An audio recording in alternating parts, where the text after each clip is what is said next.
Hello, in this short video we're going to talk about what is a schematic. In electronics, a schematic is a diagram that shows the electronic components and the paths the electricity should follow to get to the components. It kind of shows the connections between components and the type of circuit.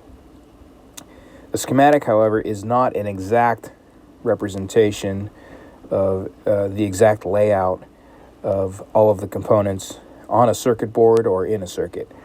It shows the connections in the general flow of electricity, but exactly what the circuit looks like in reality compared to the schematic varies just slightly. One of the things that you need to pay attention to and to understand are that in a schematic, the components are shown in a simplified version. For the robot, we use pretty basic components, and they're pretty much consistent in every robot we build.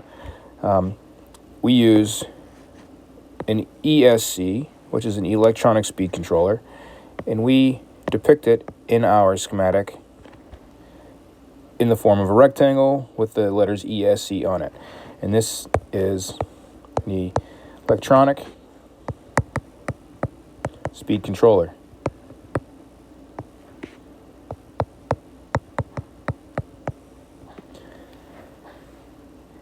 This is used in between the receiver and the motor. The motor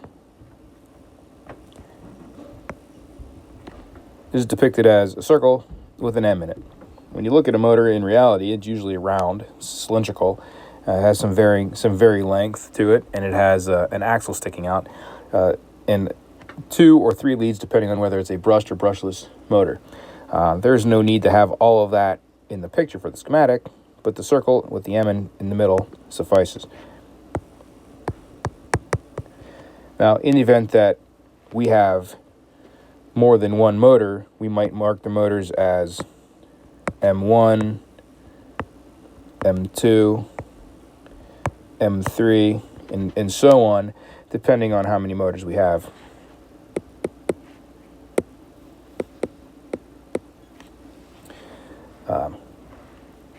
We have a receiver,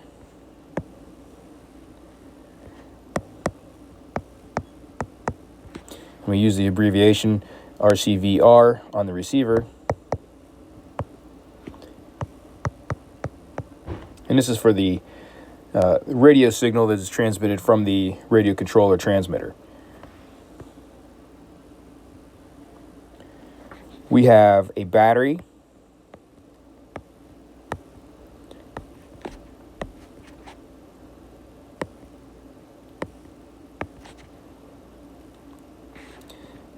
And you usually put the voltage. In our case, we're using an 18-volt battery, usually. But depending on what battery you are using, you would change the voltage in the schematic so you can see what the voltage is.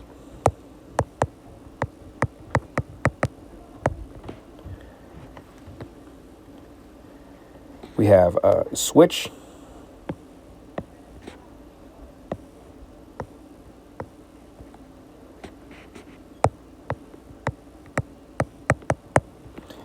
And the switch we use is a screw-operated terminal switch.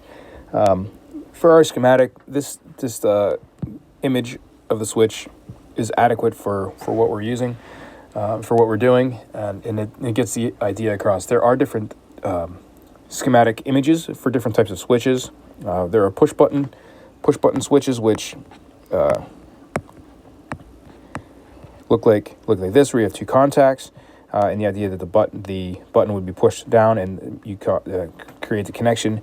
But for our schematic for our robot, when what we're doing, we don't necessarily need to specify all that. We use just a normally open switch, and when we tighten the screw on our switch, it's closed.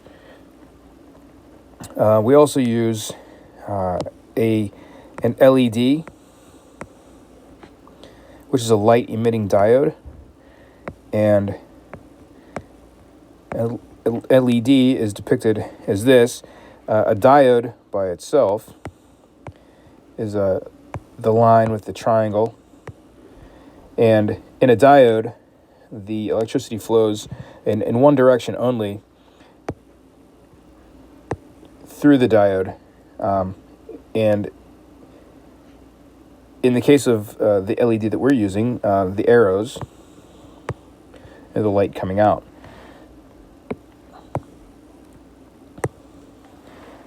So there are different types of diodes and for different uses, but the LED in particular, the light emitting diode, LED, it's a light emitting diode. It is a small component, the LED, and LEDs operate on low voltage, like 3 volts. So one of the other components that usually needs to go into the circuit in series with the LED to prevent it from burning up or exploding is what's called a resistor. And a resistor is depicted kind of like a lightning bolt, a jagged line, and it's usually identified with ohm rating, like 1K ohm. Now the K, in the case of this, stands for 1,000. K stands for 1,000. So if you saw 2K, it would be 2,000. In this case, we have a 1K ohm resistor. And that's how many ohms of resistance it provides. And they vary. The resistors vary to limit the voltage to prevent components from potentially overheating and exploding or whatever on the circuit board. The LED that we use in particular, we get an LED that has a built-in resistor to it, and it has a 1,000 ohm resistor built into this particular LED. So it has a rating from 12 to 18 volts, so it can operate without the LED exploding. If you go over 18 volts, you need to get an LED that has a higher ohm or a higher resistance. So this is a resistor.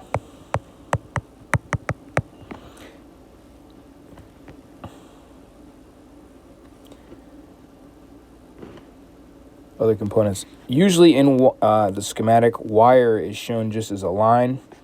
And a lot of times the connections, they are shown with a like a ball at the end of the line. Now, wire usually has a black and a red wire contained in the connection. It's not just a single line, but in the schematic, the connections are shown with just single lines, and so there is a little bit of thinking that has to be involved when you're actually putting the actual physical circuit together. Once in a while, we use what's called a battery eliminating circuit, or a BEC, and that is depicted similar to the receiver and the ESC, in that the BEC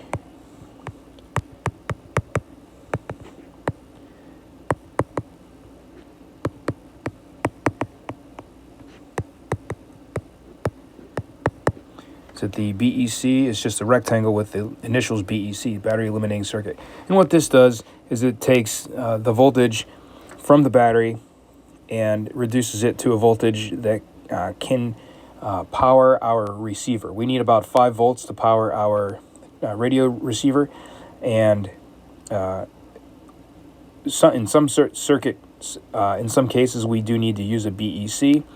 In the existing design that we have been using over the past several years, we've been using electronic speed controllers that have built-in BECs. So they put out 5 volts to power our receiver, so we're not required to have an external or an extra BEC in our circuit. That